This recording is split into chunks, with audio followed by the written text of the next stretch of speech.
Final Fantasy XIV's re-release is an over a decade-old game, obviously still getting updates to this day.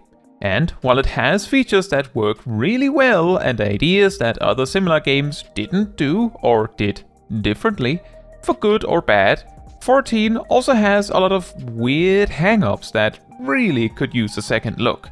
Let's talk about some of these. Starting with number 1, the Duty Finder.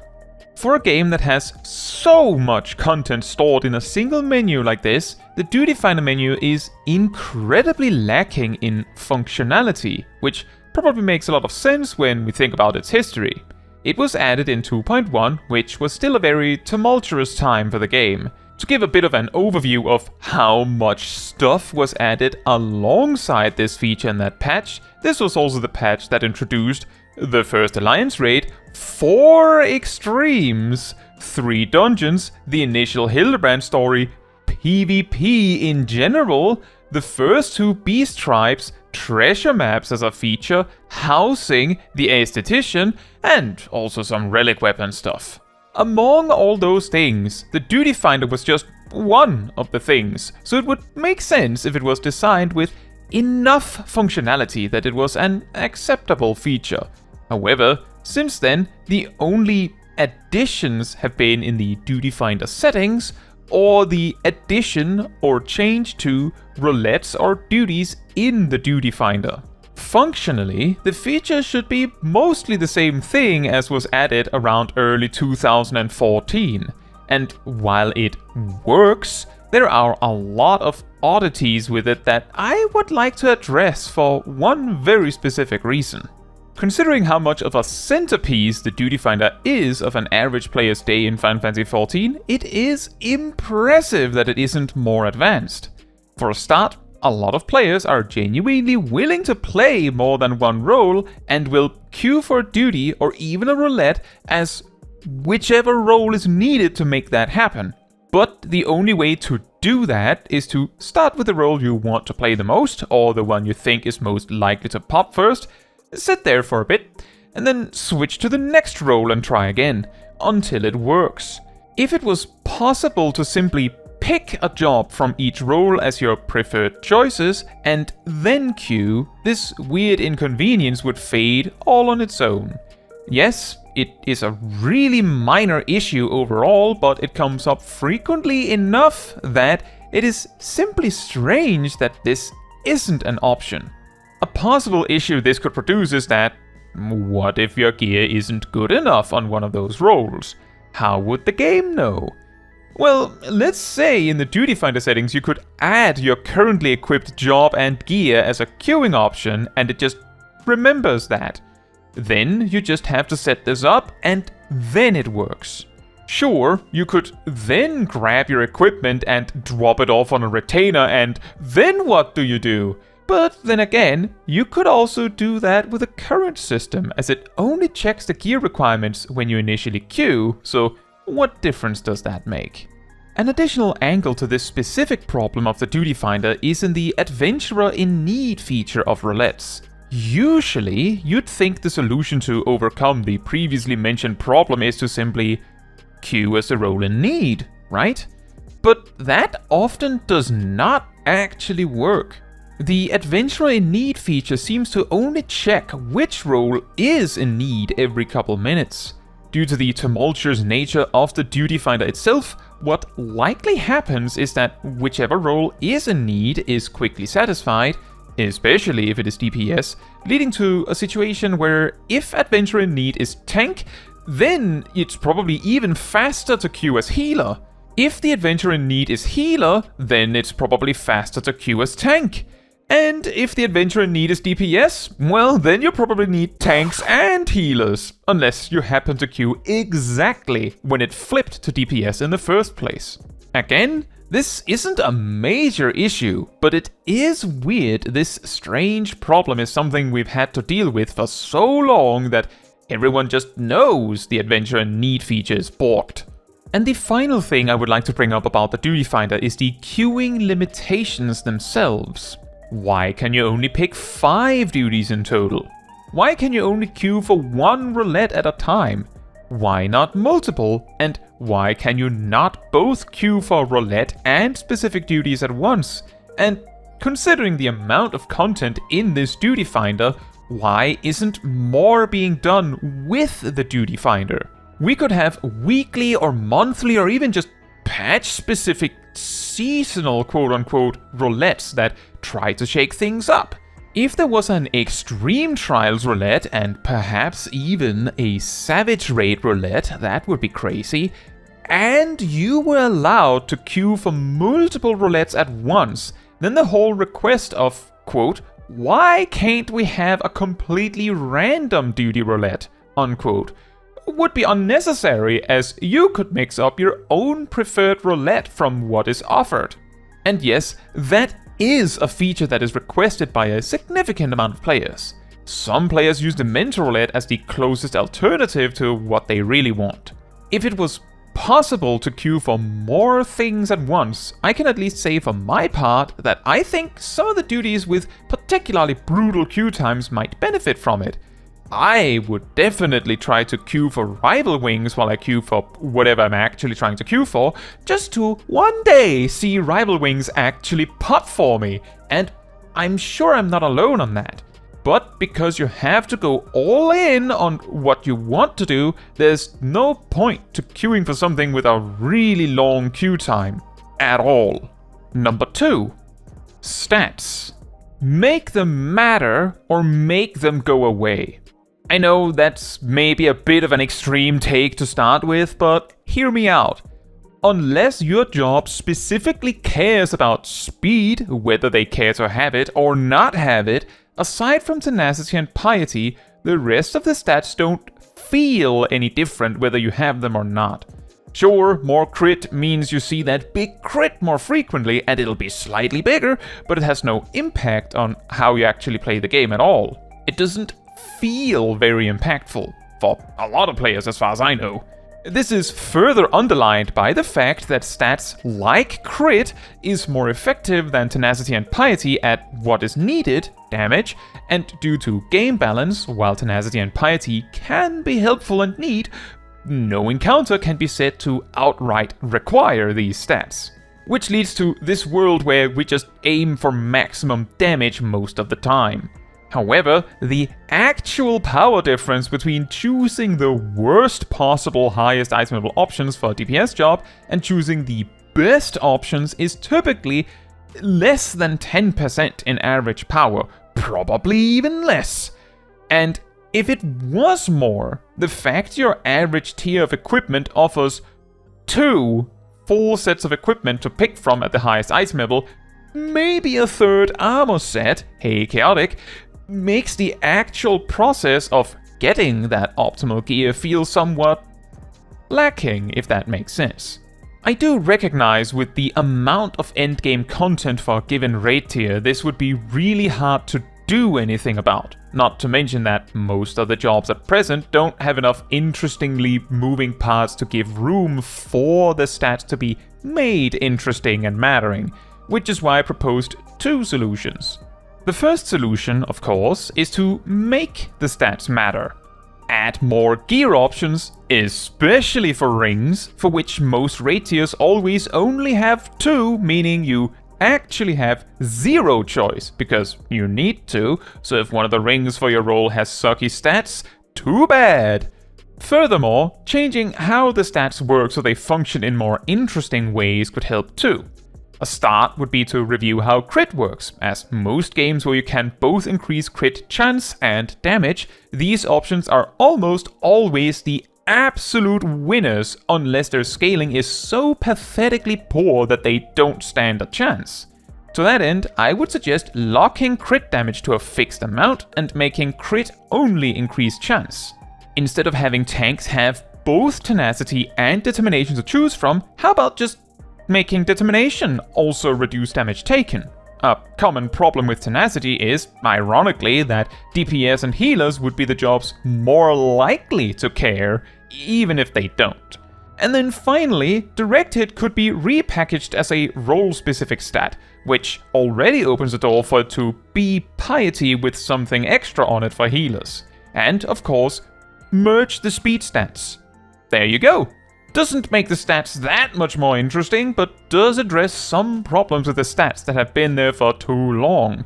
For many players, it doesn't really matter though, but it is weird to have these things just sit and fester for years and years. My second solution would be to simply step away from, quote, old school RPG stats, unquote, which I recognize many would see as yet another step on the game's journey of simplification. I get it. However, it would also open the door for customization. Imagine if, instead of having stats and then materia to supplement, gear just baseline boosts your damage output, possibly increasing things like crit chance with item level 2, but then you could use materia, or even straight up just a slider if we want to go that way, to choose whether your tank gear has speed and how much, and whether it has tenacity and how much, or your healer gear's speed and piety, or your DPS gear's speed. So you could simply choose whether you want a turbo set or not, or a tanky set or not, or a crit hitting set or not. This would probably make gearing a lot more boring, since all you need is maximum item level and boom jams, you're done. But for many, that is already plenty, and it would remove the minor frustrations associated with gear stats, especially for more casual players that simply cannot or will not go and do Savage to get the best in slot combination anyway. I'm sure there are other ways to approach it too, but it is impressive that this stat system, that seems so incredibly unimpactful, has stayed like this for so long. Number 3. Imagine if Tooltips actually explained how actions worked exactly. For a lot of tooltips, this is true, but for just as many tooltips, if not more, there are a lot of wacky details that are simply not mentioned or ever explained. Does the game ever explain that dots and hots tick every 3 seconds? How about placed AoEs? How about the part where placed AoEs hit an extra time right when you place them? Imagine if the game actually explained to you how your pets scale with you instead of just not mentioning it. And finally, while potency is an incredibly effective way to allow the player to compare the power of different actions with each other, the sheer magnitude of random power boosts, and not to mention a few select hidden adjustments, often lead to situations where you think you know the answer, but then you don't. Fire 2 takes 3 seconds to cast instead of 2, so I guess it takes 20% longer to repeatedly cast Fire 2 because of the global cooldown, which by the way is also not well explained if at all. But no, actually, the cast attacks means it takes closer to 3.1 seconds to cast, and you were just supposed to know that. The game never properly explains that using an action locks you into using it in an animation lock. That's another one you're just supposed to figure out. Abilities not having the global cooldown is also never explained. And circling back to potencies again for a moment, did you know that cure potencies are not comparable to damage potencies? As it turns out, apparently 500 cure potency is about equivalent to 400 damage potency, which is another way of saying that cure potencies are 20% weaker than damage potencies, just for no particular reason. This looks a lot more natural on tanks, as tanks inherently also deal 20% less damage at all times, with again no in-game explanation. One way to solve a lot of these things would be to, well, first of all, make sure the potency is actually correct, but second of all, would be to have some sort of indicator on Tooltips showing what effects impact its power. Like, imagine if holding a button while hovering an action made it show, at the very least, job-specific effects that impact the specific action or trait. Like, Fire 4 showing that Maim and Mint and Enochian can boost it, and that Astral Fire will too. That would be neat. Number 4. Latency Jank. This one is an extension of the previous one, and is specifically about the whole GZD, OGZD shenanigans where latency can massively impact what you are or are not capable of doing. I Imagine the animation lock of about 0.6 seconds and a bit is deliberately included to make actions flow somewhat naturally. Some actions are designed to visually flow from one to the next in this way too, in the case of Viper, Gunbreaker and Summoner for instance. However, if we really want to just be sure players can only at most double weave, for instance, simply putting an internal cooldown of their own on abilities, OGCDs, could fix this. If we had the animation lock of actions removed, this might also get rid of cast attacks, who knows, and then instead abilities had a 1.5 second internal cooldown, and notably, some right now already have 1 second versions on themselves. Then all non-caster jobs would be able to double weave on every GCD. Casters would of course be able to single weave, even Black Mage. So there it might be worth revisiting their cast times if that is undesirable. But this should massively reduce the latency issues associated with this latency jank. And I am aware that maybe this animation locking shenanigans stuff is baked into the game and spaghetti code and all that, but apparently, back in the day, the animation lock was so bad that Dragoons couldn't even weave jump without clipping the GCD, so maybe there is a chance. And finally, number 5, Cross Datacenter Party Finder. Originally, each world in a datacenter was its own little ecosystem, but presumably, options like Party Finder still connected the datacenter as a whole, just like Duty Finder did. Eventually, World Visit was added in 2019. Not that it changed that much. However, it is worth mentioning that because there are multiple datacenters in each region, it was perfectly possible you simply chose wrong.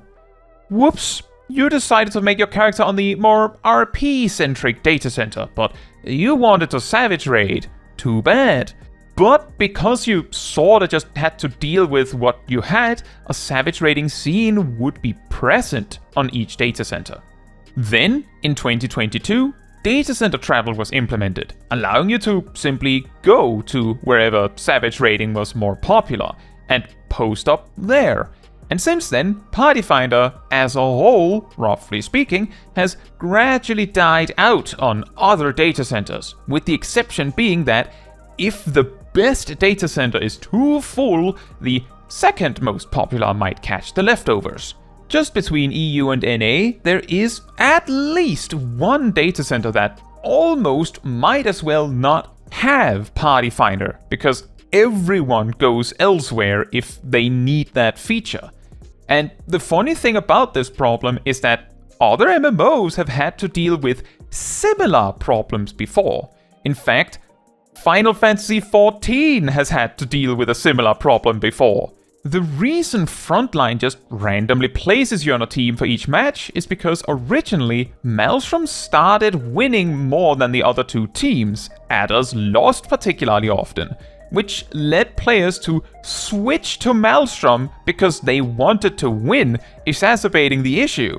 The simplest solution to this kind of problem is don't give the players an option to win a team join, because they will.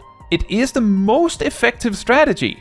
World of Warcraft has had to deal with similar problems for years, as between the two factions, one faction ended up being preferred for raiding. How was this resolved? Well, in retail WoW, you can raid cross-faction now, so it doesn't matter. In other words, remove the barriers. Remove the pain point where the player has to make a decision. To fix Party Finder in every region, make it region-wide.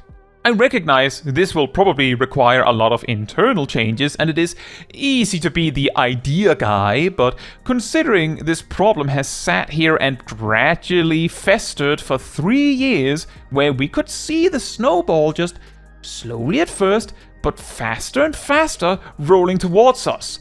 Surely, we all could have seen this one coming.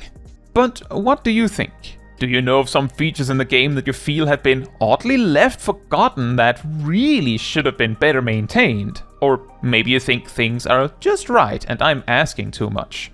I would love to hear about it in the comments. Now, that is all for this video. Thank you so much for watching. If you would like to support me and my channel more directly, you can become a member like these wonderful people here. You can also alternatively support me through Ko-Fi, link in the description.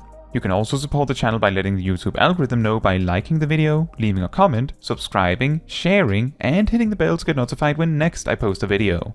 Fun fact, Stormblood replaced 3 much more RPG stats with new ones. Direct hit used to be accuracy. Yes, you could miss if you didn't have enough, and attacking from different angles mattered. Tenacity used to be parry. Piety used to be, well, also piety, but it used to increase max MP and was actually an attribute all jobs had access to. Some races even had slightly more, with one of the Lalafell options having just enough to cast one more fire spell before needing to hop back into ice.